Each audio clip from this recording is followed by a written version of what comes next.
Bonjour, bonsoir, chers abonnés avec la télévision. Et je dépends de la Herbino Bozé Libiso, ou Abino la combattante de la presse congolaise na Benin, Tozali Penza, en direct, il y a Willeri, to na Kinshasa, pour na conseil l'abino réaction, il y a population, na Maïmatali, après investiture, il y a président de la République, na magistrature suprême, na cérémonie, et Salema Kikuna, na stade de martyr, na Maïmatali sécurité, toko jouer la bino Penza réaction, il y a Congo man, est-ce que pour na bango mona kindengeni sécurité dans qui le lengeni, est-ce que la police nationale congolaise c'est là qui musala bango malamu toté parce que to bazaki kaka bango mongote bazaki pina na ba garde républicaine, c'est pour cela to ce côté musala la bino micro cause la bino réaction ba Congo man, comment est-ce que ba analyser discours ya chef de l'état na prestation ya serment na ye oyelekaki kuna samedi tozwa Penza ba réaction ya ba Congo man toke na bino elongo to yoka lolongeni nango ba Congo man ba koloba na micro na biso tela na bino est confirmé par la Cour constitutionnelle. Aujourd'hui, nous venons solennellement voir son investiture par la Cour constitutionnelle de manière à lui permettre de prendre le bâton de commandement pour son deuxième mandat. Et donc, vive la République démocratique du Congo, vive le peuple congolais et nous souhaitons plein succès à ce deuxième mandat du président de la République. Nous, en tant qu'Union sacrée, nous serons à ses côtés comme nous l'avons fait pendant la campagne et pendant son mandat, mais ensemble avec tous les Congolais, parce que c'est le président de tous les Congolais. Que Dieu bénisse la République démocratique du Congo et merci. Les impressions ne peuvent qu'être bonnes, parce qu'aujourd'hui c'est un grand jour. Aujourd'hui nous sommes venus participer à l'investiture de celui que nous avons choisi, celui que le peuple congolais a choisi pour mener sa destinée vers le développement, vers la paix durable. C'est Félix Antoine Tshisekedi Tshilombo, qui est notre haute autorité au niveau de l'Union sacrée de la nation. Nous sommes heureux de voir que tous les efforts que nous avons fournis sont aujourd'hui couronnés par son élection transparente, démocratique et incontestable. Nous avons la foi que grâce à Dieu et par sa détermination, ce pays va connaître un essor nouveau, celui d'un pays qui va vers l'émergence. C'est un pays paisible, avec une économie forte, avec une armée bien requinquée.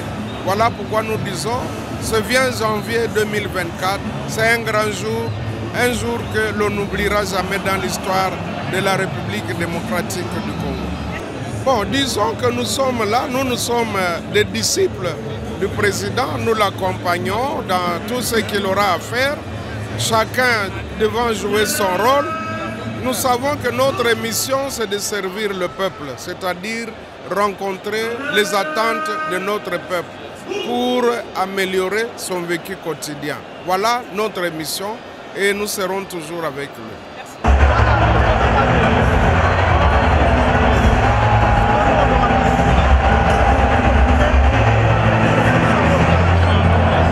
L'engouement, jamais on a vécu un tel événement dans notre pays, où on voit le peuple d'abord être cohérent, se ranger comme un seul homme, derrière le président de la République pour que nous puissions offrir à notre pays une nouvelle voie, pour offrir à notre pays la possibilité de renaître de ses cendres du passé.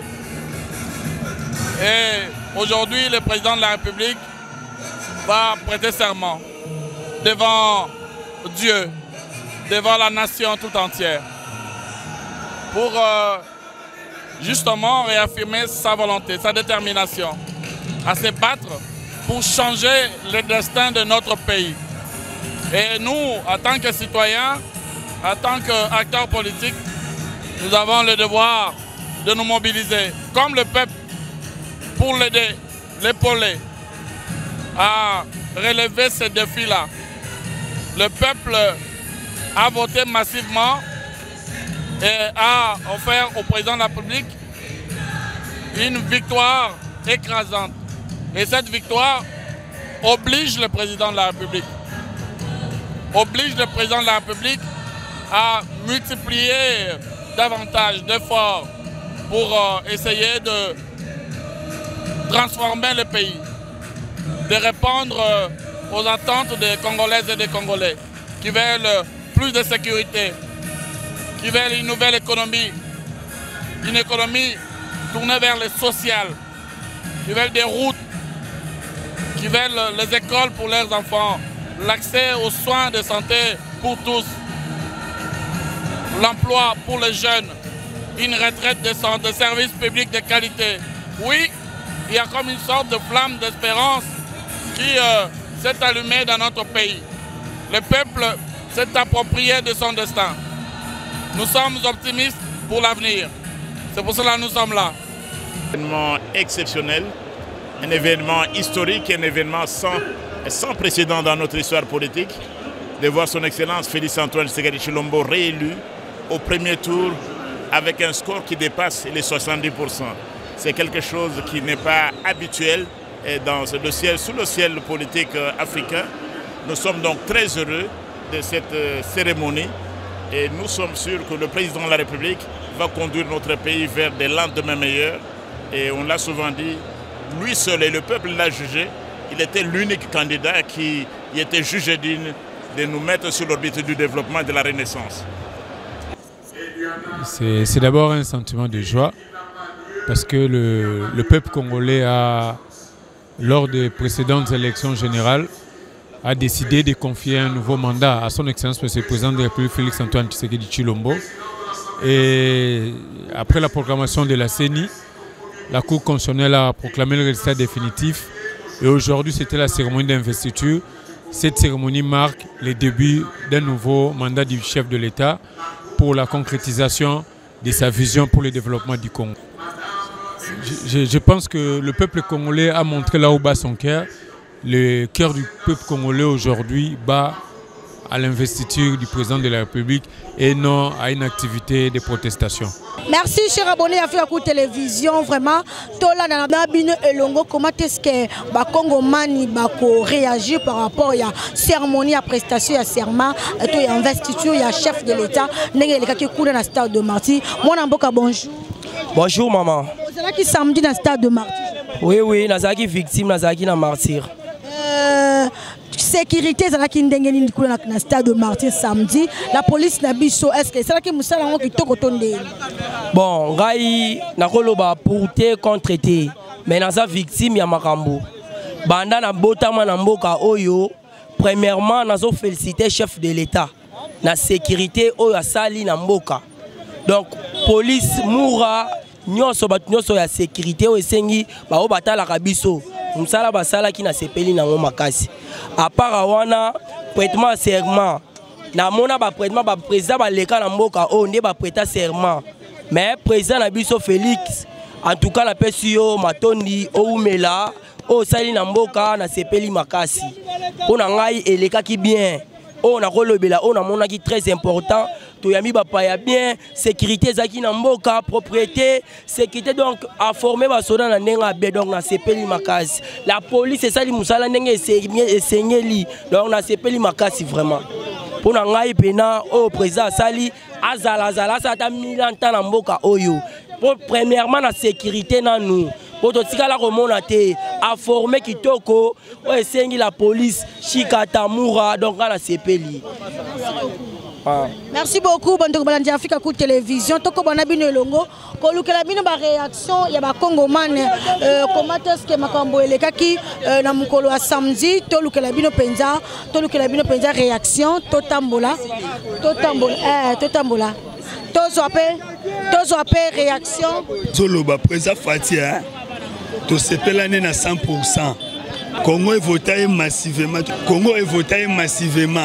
Donc ça te va voter mutumo boy na ndenga loyengete to voter pena na mutema moko mais là on va to lobana papa na biso fati to za na azana e bien mais alinga te to baye avant bato wana tika oyoka bango ayoka na biso nyoso congolais mobimba zo lela social les a passe dollar ezo kitate tozo somba biloko na dollar likolo tozo teka na dollar likolo vi o tozo mener oyo ndenge to ko matito mona papa bato azane bien mais tu au moins na niveau moto mo baye na papa to bike papa Fati azane malamu pour la prestation serment sécurité zakinde na stadium kamunia so au moins makamunia so prestation serment ya papa oloba papa échoué dans seka linga ne ka été kobanda na matière de sécurité en matière makambo nyonso oh il y a disposition ya ko yamba batu tout est passé normal wala mto apesa lango so mekolo bango ka mabebe batalio mais tozo lo bakaka papa batu asane bien alinga te to baye avant batu ana yoka bango te asala musala akanga matoi na ye ayoka ezaba batu musu babimi ba député national bamusu babimi provincial est-ce que pour na gouvernement bazongisa bango lisusu ko ba ministre tonde na lobia soki mutu ndetse ana musala na bien soka zumi bale robo ya poani ndetse exemple net honorable Patrick Mouya honorable Edi Yeli o sa bango nini ko mona déjà bazala déjà aimé na fief na bango siko so bazu na bango robo ya poani Mama, wana nyonso eza ba les auditions yo ezerme de tate soki suite kende yaya okopone wana ba les auditions botika bato kopesa bango ne baza te ne baza na bango elia mwende ti o baza ya malamu basala mais o yango to loba na papa bato aza na ye bien to beta sete likambo wana mais o ba otika la bazo sala na ye aye ba bato ni so osala na bango na gouvernement donc o biso congolais to ko loba ngwana social likaka un point très. Merci beaucoup Bandoko Balandi Africa Coup Télévision. Toko bona bio toto musa micro na biso kozela bino réaction ya ba Congo mani par rapport à la prestation à serment chef de l'État. Comment est-ce que ba mona ki sécurité ba ezalaki ndenge nini ambiance ezalaki ndenge nini toko bona bio lukela bino bati.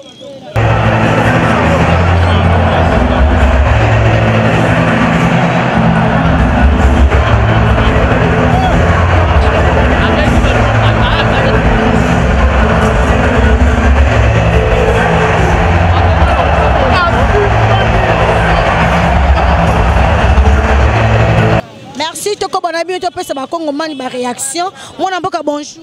Bonjour madame. Samedi au Zala qui n'a martyr, moi réaction na ondenge cérémonie à prestation à serment et salema qui n'a martyr sur le plan sécuritaire. Au mona qui la police et ça qui moussa na ondenge nini. Ba garde républicaine ba ça qui moussa na bangonde et puis cérémonie wana et cérémonie ngo za qui na ngo mona ba spectacle to mona qui chef de l'état kota qui na ba cheval ba tu moussa na to mona on te ba nto botama pona yo ezaki ndeni. Oui, pendant côté sécurité, il y avait de l'ordre.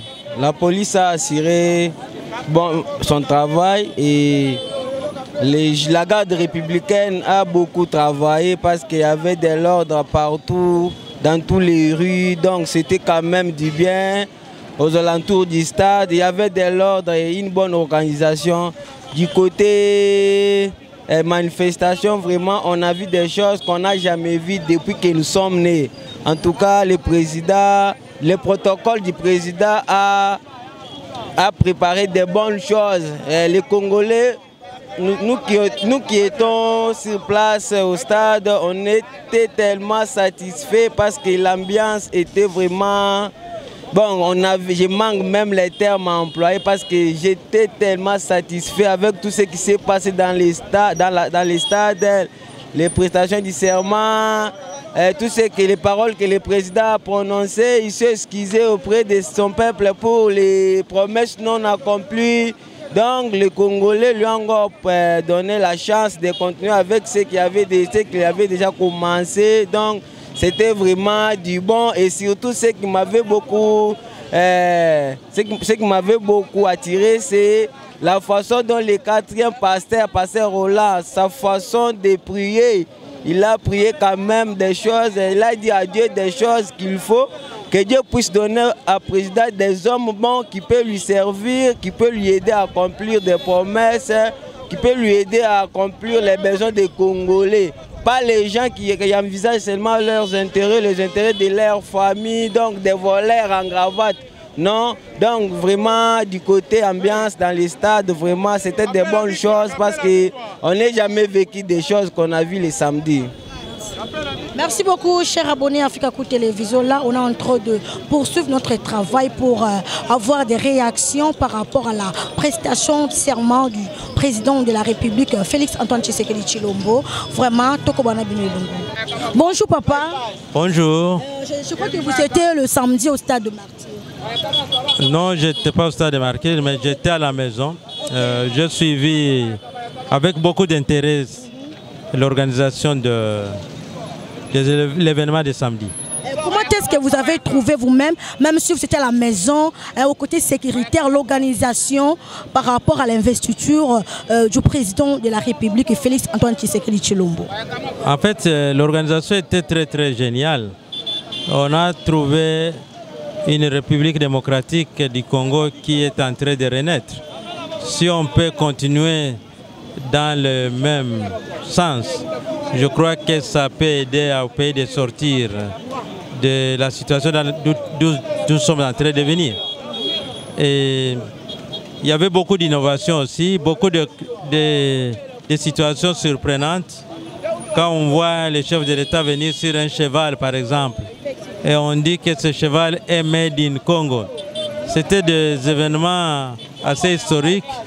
Aussi, quand on voit le nombre de délégations de haut niveau qui sont venus, c'est vraiment un message fort, je crois, non seulement pour le peuple congolais, mais pour le monde entier.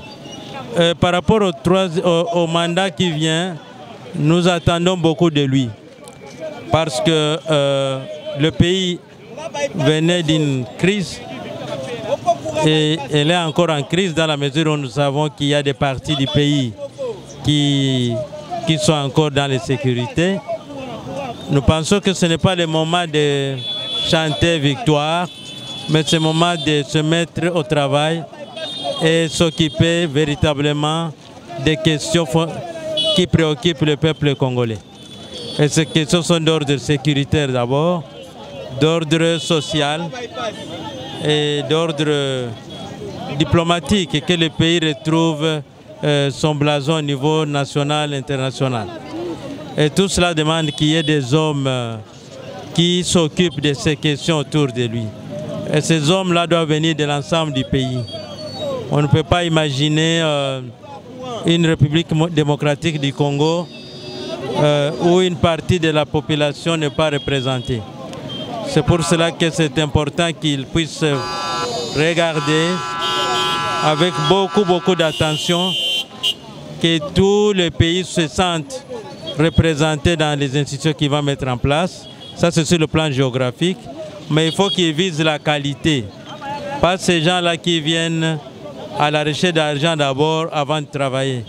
Il faut que la méritocratie doit venir en premier lieu, à mon avis. Et pour l'économie du pays? Pour l'économie, vous savez, la République démocratique du Congo, si vous leur donnez la paix et vous ouvrez les routes, le reste va venir de soi. Donc le secteur prioritaire, c'est la paix et les infrastructures routières en premier lieu. Bien, quand on parle de routières, ça peut être aussi ferroviaire et d'autres. Et le reste, je pense que ça va venir de soi s'il y a des hommes qui se mettent au travail véritablement et qui n'ont pas l'argent ou les gains personnels en premier lieu. Donc on a besoin des gens qui voient le bien commun avant toute chose. Et ces gens-là, je ne crois pas qu'ils se trouvent dans la classe politique actuelle. Ils doivent jeter le coup d'œil ailleurs.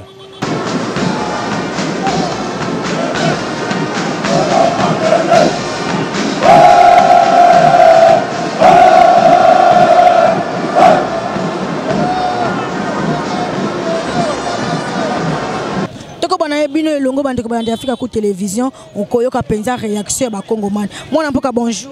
Bonjour.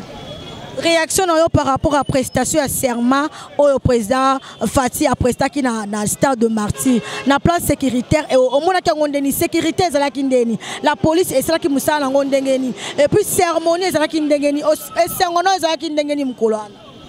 Bon, merci maman journaliste. Mkolongo tomona ko ezala ki journée moko extraordinaire. Pour la première fois, il y a une présentation à ce président, il y a Marc Oye à Congo.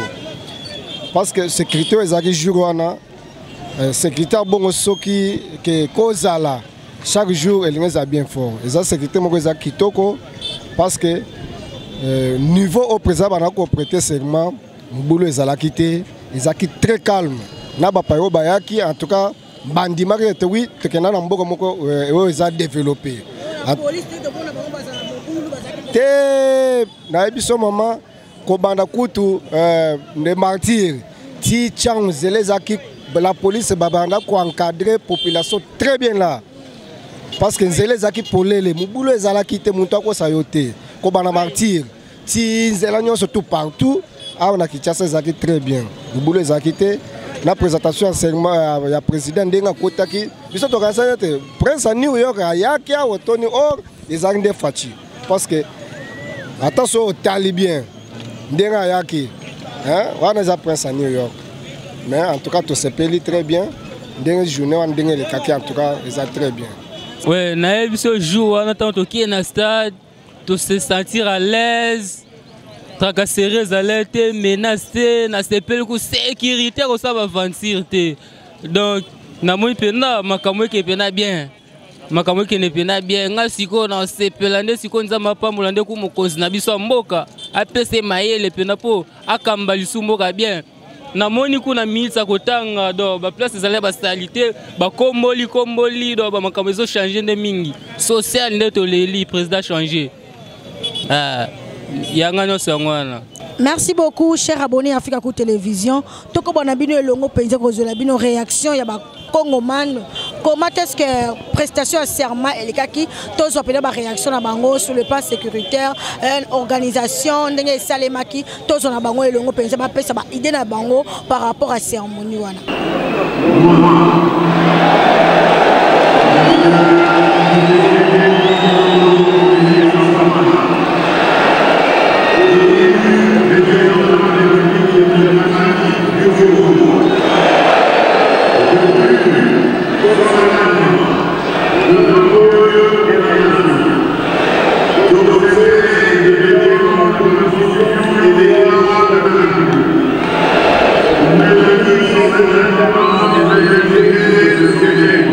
Ça en est bien. Donc, Batunioso, Bazalaki na bango calme, paix. Mouboulou ezalaki te, Batunioso bao ya stade, calme et puis prestation ya mokonzi ya mboka ezalaki nango kitoko, organisation ezalaki bien. Makambu nyonso eleki na kimia na bonzambe pe ezalaki wana. Donc non. Omoni et puis papa moko comme na na bosani. Oyo ya ingeta vraiment prière na wana. Représenté à Bangunza. Vraiment prière na wana isalinga bien pour na ko écarter ba étranger na mboka na biso ba ya ko konza biso vraiment c'était kitoko prière na wana vraiment nzambe abaksele makambo ebele likolo ya makambo wana vraiment ezana ngo kitoko pepele toujours vraiment Chilombo Félix Antoine donc ezalaki donc toujours likolo makambo ngo eza vraiment kitoko Sengani na chef de l'État na mandat Oyasika. Bon, na mandat Oyasika, tozo senga na mokonzi ya mboka, aza na rigueur ya makasi, alandela pe ba misala ndenge ezokende bien, yepe atala ndenge situation ya ba makambu ya ba dollar na ba franc congolais ezotambola eloko donc ezoboma biso ba congolais bien. Eza makambu ya ba dollar wana. Nde ezo déranger biso ba congolais makasi et puis social et peuple congolais ezala nango normal et puis yepe a travailler kitoko akanisaka peuple congolais na sécurité ya ba congolais vraiment ekozala nango bien et puis likambo ya sécurité na ba likambo ya nini tracasserie pona ba PCR ba policier moko azana na poste ya musalate okomona ka longwe pa na ye aye directement ezana victoire ezana na ba wileria okomona ka policier aye boy non mission te aye kaka boy akangi komi lokola kopo moko boy net na victoire wana okomona kaka boy policier avandi akan policier komi ko longa ku 18h aye en tenue civile a commis 19h a changé à la tenue a commis ko tracasser peuple congolais donc biloko wana eza bien te nde biloko ezo déranger biso ba peuple makasi na yango nazo senga na mokonzi ya mboka atelemela biloko wana et puis aluka atinda ba pem o bakangaka ba policier na ba soda o batambolaka na divagation atinda bango na ba victoire baza na ba poste moko boy bozela ba policier oyo o baza na ordre de mission te ayeka ka ngulungulu papa komi ko tracasser peuple za bien te il faut policier au hasard en ordre de mission à cause de la wana à ordre ça va mais au moins quand policier boya longo kaka ngulungulu ko kanga ko sala biloko wana vraiment ezotinde biso batu musuto na ba mitema ya mikuse okomona ka makambo wana moko ngapela surtout ya bite comme ça photo sila na naye na ke pepe mo panzi boy kanda to sila na ye wana izabiente yebisaka bino message oyo comme pas mo konza mboka bacha ba pem konza la police bacha ba pem na ba place nyonso pour ceux qui bangoni policier ou azan ordre de mission te aye na poste wana ale bakangie mbala moko batika bato bazana poste pour biso pe to sala musala kitoko to sala pe na kimia makambo pe zala kitoko yango ya muke unga na zaki nango yango wana.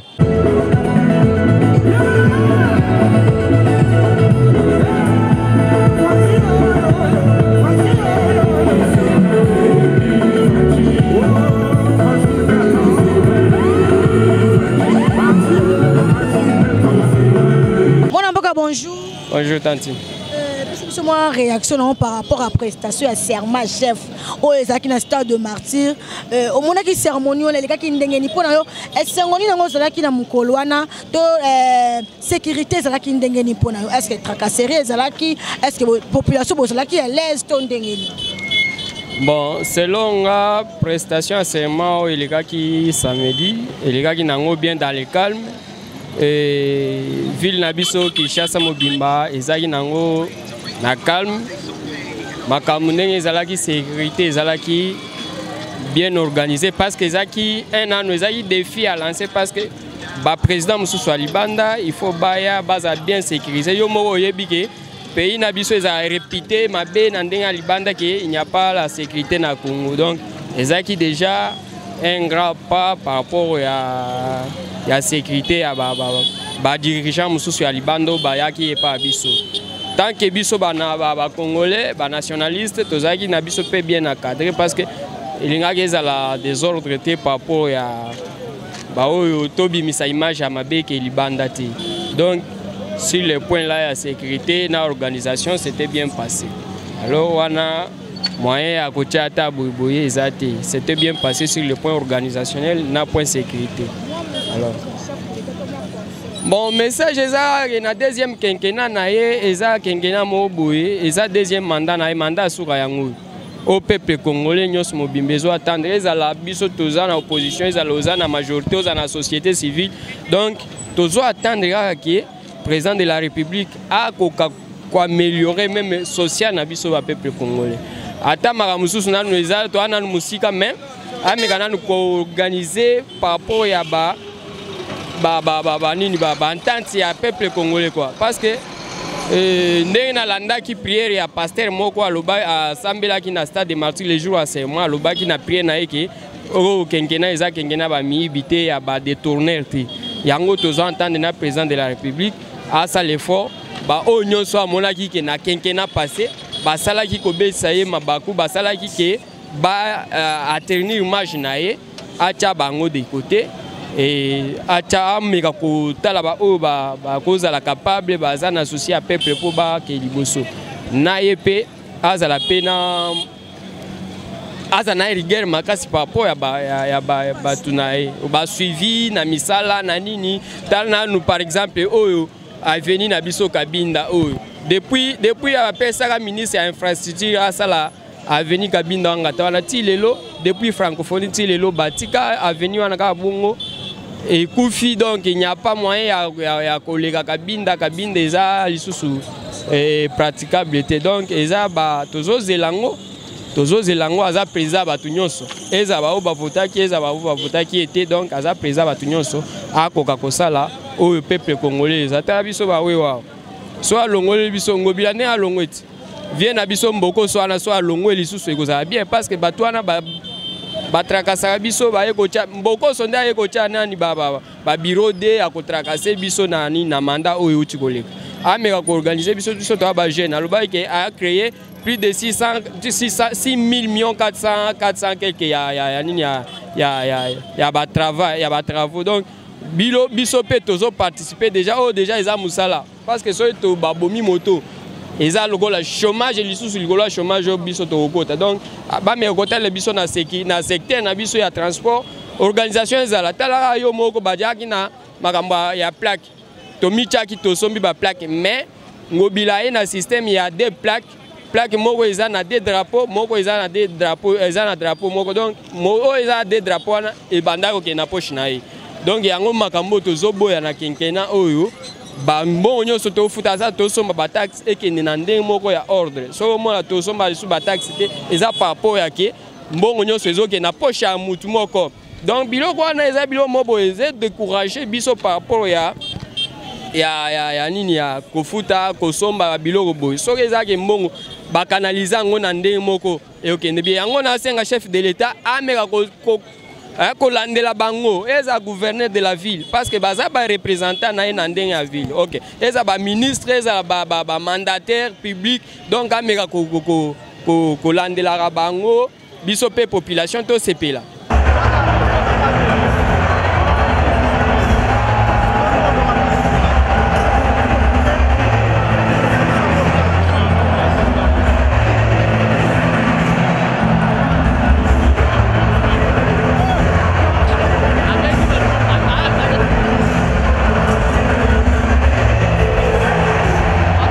Bonjour. Bonjour maman. C'est maman par rapport à la cérémonie, à la prestation de serment chef de l'État. Nous avons samedi dans Martyr. Sur le plan sécuritaire, au moment où la police nationale na biso, basala ki musana bango ndenge nini. Kuna na kati puis cérémonie les ki ndenge nini pona yo. Sensement oyo sala ki nango samedi wana ezaki ndenge nini. Bon, pona nga ma nyonso le kana ki samedi, ezalaki nango très bien. Mbala liboso na mboka na biso to mona makambo bongo. Ponga depuis na botama na tikalo mona diloko wana salema kiti. Même la prestation serment ya 2018 au mona ki ngote. Oh na mona ki omezala ki ndenge mona ote. Oyo ezala ki bien organisé par rapport ya eleka ki dans 2018. Alors na musalo lobi pona ba policier au mona mboka na biso policier banga soda. On comprend. Ceux qui batie ba travailler place mona soda a obanga. Kwa ebi question na sali mabe place oyo soda oyo a ko ridiculiser nga na miso bato o comprendre so ba sangisi ba place mo ba sala musano mais so ba tie bango mo ba lukaka bazo mike ba tia na ba poche mais musale le cas qui très bien puisque bazala qui mélanger na ba moura. Alors en dehors de ça et le nga na osenga na président izani na lo bana pona ba gouverneur na mboka na biso eloko peut-être eko aussi sa insécurité na Kinshasa wa oyo peut-être eko aussi ça même salité tozo mono isa il faut pas valoriser na nous ba chef d'avenir on comprendre pour chef d'avenir ne mtu avanda na population ibi ke no na venir nga mtu te mupaya ye au moins ba biloko na soki peut-être ba soki ba saler eloko na ke ba nani ba valoriser ba chef de riz makambo to mola bien pour soki la base à peine à salaire pour epesa mtu souci au sala musala. Et là, on a moto na moya wa aibisa makamona même na Angola et là on a ceux qui mupaya koti na mboka na baye ba rapport nini à travers ba chef de la rue nde ba pesa information directement na chef ya quartier chef ya quartier mimango na bourgmestre mais ne mo na biso tozo mona muto aza mingi privilégié za bourgmestre OK bourgmestre OK ndavani na bureau a sali musala na esili abimi akei ayebita ke quartier oyo ba réseau eza éviter que quartier au salité eza photo déboucher ba carnival tout ça to ayebi ngote mais ceux qui peut-être ba chef de la rue ba zupe moi privilège wana ba chef de quartier ba zupe moi privilège wana na gouvernement makambo yotambola nango très bien sécurité et ozana Kinshasa partout na mboka na biso ile ngana ko bapena yango wana pona ngai pona prestation seulement ya président et les gars qui bien qui toko makasi sécurité pe ezalaki même ba policier même ba JR donc bango nyonso ba travailler qui vraiment bien et loko ata moko ya mabe nga na moni ezate po nyonso elekanaki nango bien cérémonie wana vraiment et c'est pelisinga makasi parce que ezambala nanga liboso ya komona makambo abo ezo salema na Congo ezo pesa biso makasi vraiment po bana na biso pe batanga bakoma pe na ba niveau wana makambo nyonso na sepeli na pesi matondo et pas chef de l'état nzamba batela ye azala na ye isika nyonso ya kozala mais akanisa peuple congolais pona nga maloba na zango akanisa peuple congolais vraiment tolinge makasi. Merci beaucoup Bandeko Balandi Africa Coup Télévision. Toko bonabino longo kozo la bino réaction ya ba Congomani par rapport ya cérémonie à prestation à serment. Comment est-ce qu'elle qui kuna mkola samedi tozo la bino ba réaction est-ce que sécurité ezala kinde nini tozo ndeko to mona za na pembe na biso akoko pesa biso mo liloba mona mboka bonjour. Bonjour maman journaliste. Ya prestation à serment cérémonie le kinde nini. Bon, tout ça, ne sommes pas génération na biso na tout monde en côté. Bon, oh ça grâce génération na biso to ko mona ndenge salemi to sepeli parce que biso pe babilili le mona na kai to tika pe na histoire ba babilili wana to lakisa bana tanga ye wana tanga ye na to sepela ipo sécurité pe zalaki bien mutazoki te musala kitoko ba botoli mutu téléphone te eloro morote soki sécurité sale makana ishasa boembele biso population to zakana biso na kimia.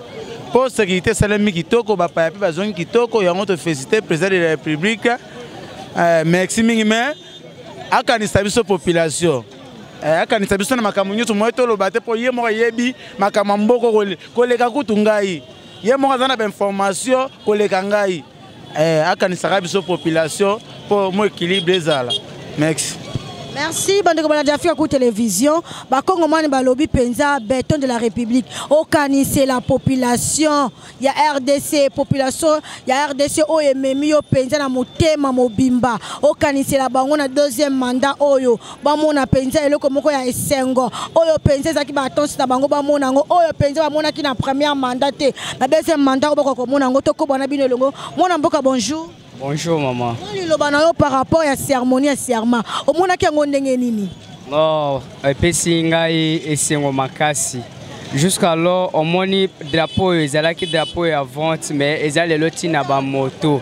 Il y a Fachi Beto, ils allaient le na moto. Biso ba mota, to leli Fachi Beto présent na biso ya mwana mboka, mabele zonge pa mwana mboka. Et loko to sengi Fachi papa na ya loba peuple d'abord. Fachi kobosa na peuple te. Kanisa terme ya peuple d'abord wana. Biso toza na état ya souffrance. C'est l'état de 5 ans toleki ya pasi. Toleki 5 ans ya pasi na mboka oyo. Mais toza Congo toujours derrière kaka na yo to voter yo 100%. To voter yo. Kanisa peuple, toza la stable, peuple tout y a retrouvé na misala na biso. Ata moto ateka mai, aya reconnaître. To yebi ke soko seli biso bolamu ndenge biso to saleli yo. To ko boya lisusu makambo ya ko voter ko tika roi ya mboka oyo libela ndenge biso toza sima na yo. Eloko moko te kanisa ka ndenge papa na yo alobi peuple d'abord. Bato ba retrouver na misala na bango, toza la sirance. Merci. Est-ce que la police est celle qui nous sert dans le kitoko? Oui, police c'est basel musala sécurité zala ki makasi, heureusement que ba police na ye bazala ka miyibi, ba trakasa ka biso toza mal à l'aise na ba policier. C'est-à-dire mukoloana sécurité zala ki nango bien telo bla mukoloana. Te mukoloana vraiment sécurité zala ki makasi na zongi simité na biso police congolaise, FARDC na PCP vraiment na bango pe musala na biso ata ba président Moussou Bayaki, Bamoni qui a déjà RDC, ça y a calaté, RDC a échangé vraiment. Bon, ils ont déjà avancement, vraiment, merci. Merci beaucoup à la police congolaise, vraiment. Bon, c'est la rapide Moussa Nabino Bongo. Et c'est la raconte que pour la prestation à serment, Kakayango, Bossala qui Moussa Bongo, partout, réputation de l'unité que la police n'a pas de Moussa bien. Bonjour, comment va témoignage à Congo, comment est-ce que va lobby était Mukoloana, puis la police, puis Malongonia, Bossala qui Moussa Nabino Kitoko, Toko, Mboka, bonjour. Bonjour. On lui le par rapport à la cérémonie à samedi, n'est-ce que les acquis na martyr. Prestation chef de l'État lequel on bien pour na honneur na et les gars qui bien biso tout au CP là qui beaucoup plus toi qui n'ont été total honneur pour plus chef de l'État toi qui n'était au cas penser na yeto projet ne pour na mboka donc tout tine na nous te pour à recevoir bon honneur tout tine pour travailler pour na biso let's nga na so qui chance au côté stade mais j'étais là, liboso à poste télévisé pour Natal là, na yo kandé discours à chef de l'État et qu'on a la nini pour l'intérêt de la population. Tous à la bateau baso quoi admirer mais bateau baso analyser ma campo. Quoi admirer quelqu'un aujourd'hui à la place à commis mais faut commis tout na mutuna intérêt na ngai ezana nuni. tozo lukande intérêt na biso omona ye akozala wana azwa salaire na ye vine eza nango na émergence amala menga population na ye maintenant toyokaki discours à chef de l'état toza bato mutu akoki kobanda na ebande tolobaka na lobaka eloko moko bajijaka mutu te mpo aza na kati eloko wana mpo eza na bato ebele bakoko juge mutu selon ndenge ndeko fera ye mpe bajijaka démarche ya munasa mvula te azalaki libanda terrain akoti na kati ya terrain bien que tobandaki kozela baréaction oyo toza nango besoin na moment oyo tokomi eza na mandat liboso mais ye mutu azalaki na kati ya terrain ya balle ye nda yebi réalité ke biso basupporter totala alors toza patient pour na yo chef de l'état na 5 outi koleka na oyo tozalaki nango besoin malgré tozwi yango te fo koloba parce que nzela eza ekoki te nzela pafosali mpona moto aza na commune mosusu bo aza na commune mosusu azwi nini ensemble nyonso premièrement toloko tozango besoin eza no social mais du moins que biso moko tant que bato ya mayele tosali analyse tocomprendre que mboka ya nete ezalelaki na eta oyo tokomi oui oza na raison parce que via mutu 2 points bo retenir yango via mutu pour se développer ezalaka na 2 points ya liboso fois ça na paix ya mibale fois ça na sécurité.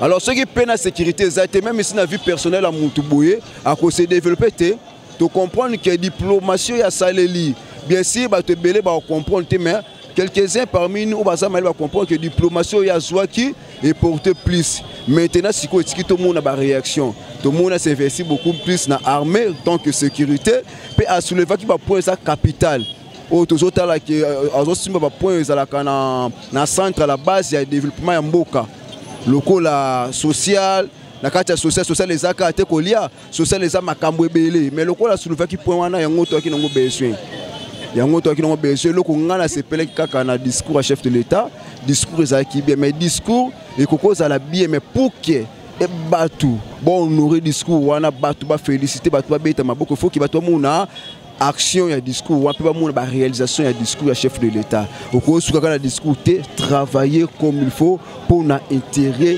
général ya population.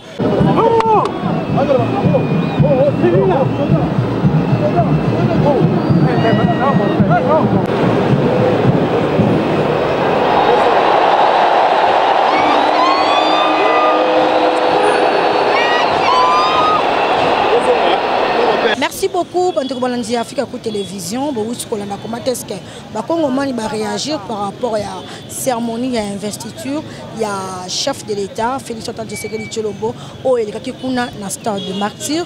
Bolandi comment est-ce que va lobby pour un plan sécuritaire, Negema Bolikaki, Boyoka Binomo Bakongomani va lobby penza, ou penza zali batons na bangoto, ou bazali ko zela na mandat ou yami balé, il y a président Félix Antoine Tshisekedi Tshilombo, Toyoki penza, tosengi dans la police et c'est la raconté que et c'est la cérémonie moko monene les la mboka pour okite okako sala musala malambo te basala kango kaka et c'est le kola bomesano to et c'est que la police otoyeba ki na 2023 et c'est la police otoyebi na 2024 to s'appelle na mbula pe ya sika et puis to sengi penza misala sala malambo et puis ba député au beaucoup typiquement sika penza na et c'est l'Assemblée nationale et c'est la kuna na ba assemblée provinciale bo sala misala ba misala milo penza kitoko to ko senga pe na ngambo na biso mapandi sango ete le président de la République Félix Antoine Tshisekedi Tshilombo penza na mandat oya mibale ete okoko kofongola penza misu na ba ministre na yo na ba conseiller na yo ete okoko sala musala bango ba tindio conseiller sala musala o esengi les attaques président de la République akoko telemaka ayaka na ba veni atala soki kuluna ezali atambola atala soki embouteillage ezali mutu na mutu sala musala na kitoko et puis ba sanction penza sévère ekoko kozala na kenkena oya mibale penza président de la République Félix Antoine Tshisekedi Tshilombo sala penza musala penza oyo penza sali mbeba o asali kitoko te bo suspendre bo longole na sika bo remplacer mutu mususu soki pe ko kanga baba kangama pour eza te ke ba kongole ba lwaki te o président ala ka biso ke asali yango te vraiment na deuxième mandat oyo penza ba population ezala ngo bo senga papa nzamba asunga oyo ko sala ngo ko pesa biso penza o penza la population ezako senga. Merci pour la bienvenue sur la Africa Cool Télévision, merci pour la conférence bo pesa ka biso bienvenue sur la biso de partout dans le monde entier. vice-président au abino la combattante de la presse congolaise et général Ipezo nazala kaka wana pour informer bino pour koyebisa bino mazoko la République démocratique du Congo un clin d'œil na mi Thérèse mbote bisiko zo na biso mbote na bino nyonso bozo na Africa Coup Télévision beni na sima caméra na pesi mbote na pesi équipe mobiba ya Africa Coup Télévision mbote to kuta na bino na bakso iso osoko ya bye bye. Africa Cool, et abena cool, Africa Cool, abena cool, le quoi cool matopi. Après toujours,